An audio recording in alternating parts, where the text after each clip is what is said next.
यहाँ पर नतीजों की बात कर रहे हैं तो रिलायंस के नतीजों के बारे में सवाल है प्रेमचंद सोनी जी का।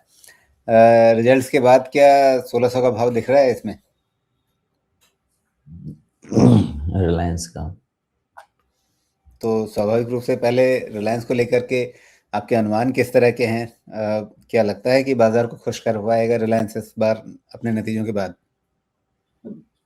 पिछले 3 क्वार्टर से तो देख ही रहे हैं, बेटर ही रिजल्ट आ रहा है, तो कोई रीज़न नहीं है एक्सपेक्ट करने का कि नहीं कर पाएगा। और रिजल्ट में रिलायंस प्राइस करेक्टेड जा रहा है, तो डिसअपॉइंटमेंट भी तो प्राइस में बहुत नहीं होना चाहिए।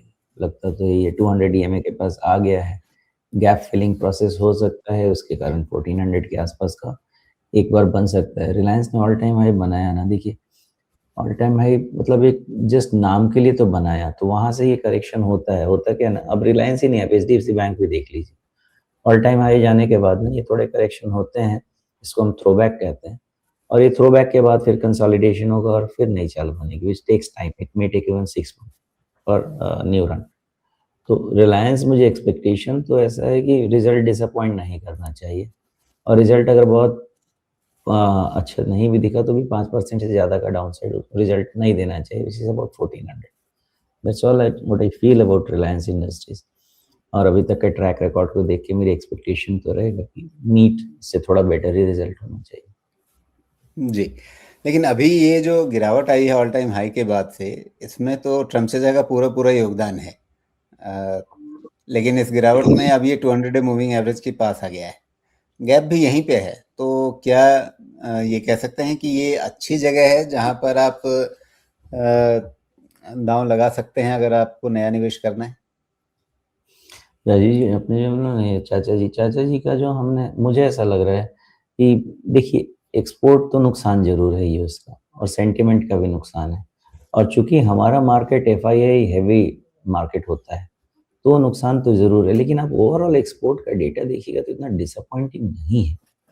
चूंकि हमारा एक जगह थोड़ा सा एक्सपोर्ट कॉन्सेंट्रेटेड था, उसका नेगेटिव इम्पैक्ट जरूर है, बट ओवरऑल हमारा एक्सपोर्ट का डेटा खराब नहीं है। मोर देन एनीथिंग मुझे लग रहा है कि नॉइज में फंस गए हैं हम। एक्सपोर्ट ट्रेड डील हो जाती तो ऑफकोर्स अच्छा तो जरूर रहता है, इसमें कोई डाउट नहीं है। रिलेशनशिप जिस पे हम बहुत अच्छा डिपेंड करते थे, क्योंकि चाइना को काउंटर करने के लिए एक यूएस ऐसा काउंटर पार्ट था हमारे पास जिसका सहारा हम हमेशा लेते हैं। और अभी तो चाइना पे आप ट्रस्ट कर नहीं सकते, और यूएस पे तो उससे भी बड़ा ये पीठ में छुरा घोंपते हैं हर किसी के, अपने लोगों को, ग्रीनलैंड को ही बर्बाद कर रहे हैं। तो इसके कारण से ये मोर देन एनीथिंग ये सेंटिमेंटल वैल्यूज हैं जो कि इसके जो जा रहे हैं, वो खराब हो रहे हैं। अगर एक्सपोर्ट का सिचुएशन इतना खराब तो मुझे नहीं दिखता। और दूसरी चीज, एक और चीज बोलता हूँ, अब इसके लिए फिर आप मुझे प्रो गवर्नमेंट है ऐसा ना समझ लें, लेकिन एक चीज तो पक्का है, जिस तरह से ये इनका एडमिनिस्ट्रेशन काम करता है, इन्होंने पहले इवैल्यूएट कर लिया है कि मान लो कि इनके हम चाहते तो जरूर नहीं, तो मोदी जी सबसे पहले ट्रंप के बनने के बाद सबसे पहले जाके बैठे थे यूएस में, इनको डील करनी थी, अपनी तरफ से पूरी एफर्ट डाली उन्होंने। लेकिन धोखेबाजी तो ट्रंप बार बार करते आए हैं। तो लेकिन इनके एडमिनिस्ट्रेशन ने कहीं ना कहीं, राजीव जी, मुझे ऐसा लगता है कि ये वैल्यूएशन कर लिया है कि डील नहीं भी होती है तो हमारा ऑन अ नेट बेसिस बहुत एक्सपोर्ट का नुकसान नहीं होगा। जो ग्रोथ होता था वो ग्रोथ जरूरी थी, क्योंकि हमको और डॉलर भारत में चाहिए था, अंदर आना चाहिए था, वो नहीं हुआ। वो वाला इम्पैक्ट होगा, बट ऐसा नहीं है कि इनके बगैर हमारा जीना खराब हो जाएगा।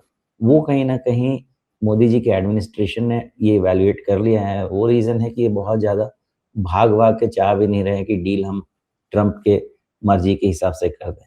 हो तो दोनों के लिए बेनिफिशियल हो, या तो ना हो।